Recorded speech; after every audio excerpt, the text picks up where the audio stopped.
Chers frères et sœurs dans le Seigneur, je vous salue au nom de Jésus-Christ et je suis dans la joie de vous recevoir à la colonne de feu pour vivre 4 jours de la gloire de Dieu. Et nous voulons voir les 4 révélations au sujet de la colonne de feu qui guidera Israël depuis l'Égypte jusque dans la terre promise. Et aujourd'hui, nous voulons voir la première révélation et c'était une colonne. Et la colonne de feu, c'était une colonne séparatrice. Qu'est-ce qu'on entend par une colonne séparatrice? Nous allons le découvrir tous ensemble en allant dans la salle de culte et nous allons nous retrouver après le message et après le service. À tout à l'heure et que Dieu vous bénisse.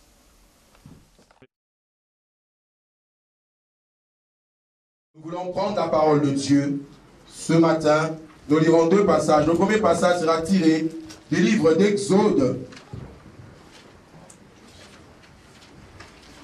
Nous prendrons Exode, chapitre 14, le verset 19 à 25. Et le deuxième passage sera tiré de Galates, chapitre 2, le verset 9. Je répète. L'ange de Dieu qui allait devant le camp d'Israël partit et alla derrière eux. Et la colonne de nuée qui le précédait partit et se tint derrière eux. Il se plaça entre le camp des Égyptiens et le camp d'Israël.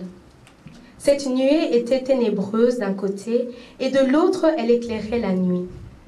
Et les 2 camps n'approchèrent point l'un de l'autre pendant toute la nuit. Moïse étendit sa main sur la mer, et l'Éternel refoula la mer par un vent d'Orient, qui souffla avec impétuosité toute la nuit. Il mit la mer à sec, et les eaux se fendirent. Les enfants d'Israël entrèrent au milieu de la mer à sec, et les eaux formaient comme une muraille à leur droite et à leur gauche. Les Égyptiens les poursuivirent, et tous les chevaux de Pharaon, ses chars et ses cavaliers, entrèrent après eux au milieu de la mer. À la veille du matin, l'Éternel de la colonne de feu et de nuée regarda le camp des Égyptiens et mit en désordre le camp des Égyptiens. Il ôta les roues de leurs chars et en rendit la marche difficile. Les Égyptiens dirent alors, « Fuyons devant Israël, car l'Éternel combat pour lui contre les Égyptiens. » Amen. Et ayant reconnu la grâce qui m'avait été accordée, Jacques, Cépha et Jean, qui sont regardés comme des colonnes, me donnèrent à moi et à Barnabas la main d'association, afin que nous allions nous vers les païens et vers les circoncis. Amen. Nous sommes en train de voir, et comme je l'ai dit, la Bible nous dit qu'il y a la colonne de feu qui est sortie avec Israël depuis l'Égypte. Et comme je l'ai dit, la colonne de feu, c'est d'abord une colonne. Une colonne, c'est quelque chose sur lequel on peut s'appuyer. Et on dit que dans la colonne, à l'intérieur de la colonne, ce qui faisait la force de cette colonne de feu, il n'y avait pas seulement du feu, mais à l'intérieur, Dieu lui-même était à l'intérieur.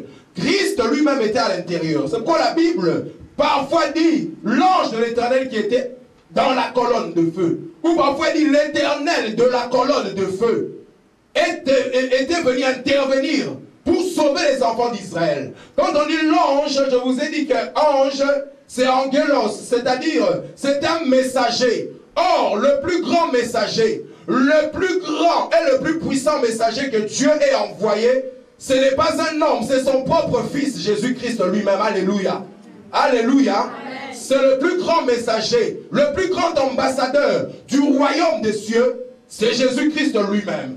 Et dans cette colonne, quand on parle de l'ange, on ne parle pas d'un messager, on parle du messager de Dieu. Et quand on parle du messager de Dieu, il s'agit de Christ lui-même. Donc à l'intérieur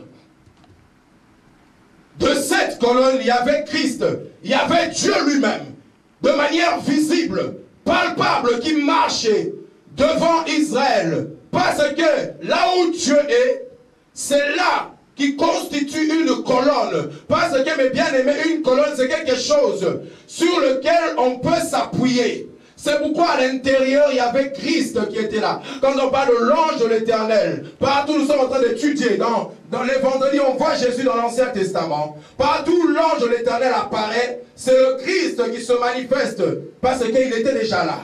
Et à ce moment-là, il est en train de guider et il pouvait s'appuyer sur le Seigneur lui-même, parce qu'il y avait une colonne sur laquelle on peut s'appuyer. Et mes bien-aimés, dans ce monde, il y a les gens qui cherchent sur quoi ils peuvent s'appuyer. On est en train de chercher où est-ce qu'il y a une colonne sur laquelle on peut s'appuyer. On peut appuyer notre espérance, nos espoirs. On peut s'appuyer, on peut compter, on peut regarder. On cherche une référence.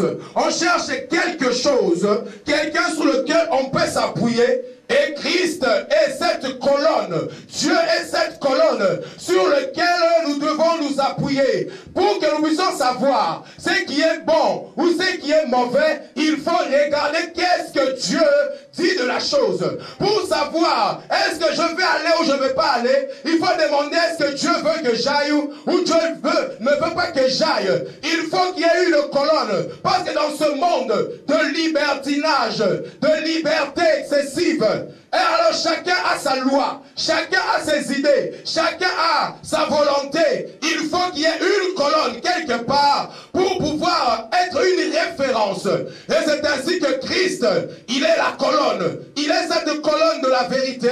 Il est cette colonne qui soutient l'édifice. C'est pourquoi, mon bien-aimé, nous nous appuyons sur Jésus-Christ parce qu'il est la parole de Dieu. Et, mon bien-aimé, on a besoin de la parole de Dieu. Parce que c'est la parole de Dieu qui dicte les lois. Ce n'est pas les pays, ce n'est pas les démocraties, ce n'est pas les autorités. C'est la parole de Dieu qui fixe les lois. Elle est une colonne. C'est la parole de Dieu qui dirige toutes choses. Pour savoir si tu vas quelque part, si c'est bien ou ce n'est pas bien. Ce n'est pas que ton oncle a dit que c'était pas bien ou que ton oncle avait dit que c'était bien. Il faut que la parole de Dieu atteste que ce que tu fais est bien. Quand tu veux être béni, on veut te marier. Même si l'oncle a dit que non, lui il considère que vous êtes mariés. Est-ce que la parole de Dieu atteste sa parole? Il faut que nous puissions être basés sur la parole de Dieu et la parole de Dieu seul. Alléluia.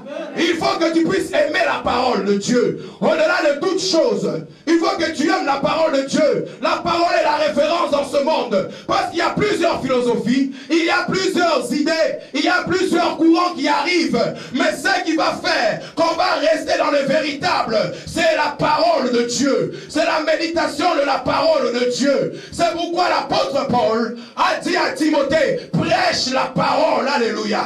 L'apôtre Paul a dit à Timothée, prêche la parole. Et je le dis souvent, les gens vont dire, mais c'est normal. Il faut prêcher la parole. Qu'est-ce qu'il pouvait prêcher d'autre? Mais bien aimé, ce n'est pas si évident que ça. C'est pourquoi l'apôtre Paul a insisté pour dire à Timothée, prêche. Mais la parole, ne prêche pas autre chose, mais prêche la parole. Si nous voulons savoir qu'une église est dans la vérité ou elle n'est pas dans la vérité, ce n'est pas dans les cantiques, ni dans les danses, ni dans les chants, mais écoutez la parole qui sort de cet endroit-là. Si elle vient de Dieu, alors l'église est de Dieu. Si nous voulons savoir que si une église est de Dieu ou pas, ce n'est pas qu'elle est reconnue par les autorités ou qu'elle a des papiers et des statuts. Non, est-ce que la parole de Dieu émane de cet endroit? Alléluia. Nous avons besoin de la parole de Dieu. Et c'est pourquoi il faut que tu aimes la parole de Dieu. C'est comme ça que mes bien-aimés, l'apôtre Paul dit à Timothée, prêche la parole. Ne prêche pas autre chose. Prêche la parole de Dieu. Ne prêche pas la science, mais prêche la parole. Ne prêche pas l'archéologie, mais prêche la parole. Ne prêche pas la philosophie, mais prêche la parole. Nous avons besoin de la parole de Dieu. Alléluia. Il y a plusieurs moments, les gens prêchent plus leur témoignage que la parole de Dieu. Mais nous n'avons pas besoin de ton témoignage d'abord. Nous avons besoin de la parole de Dieu. Parce que ton témoignage ne peut pas être pareil au mien. Chacun a son itinéraire, chacun a son chemin. Mais ce qui nous réunit tous ensemble, c'est la parole de Dieu. Alléluia. Quelqu'un peut acclamer la parole de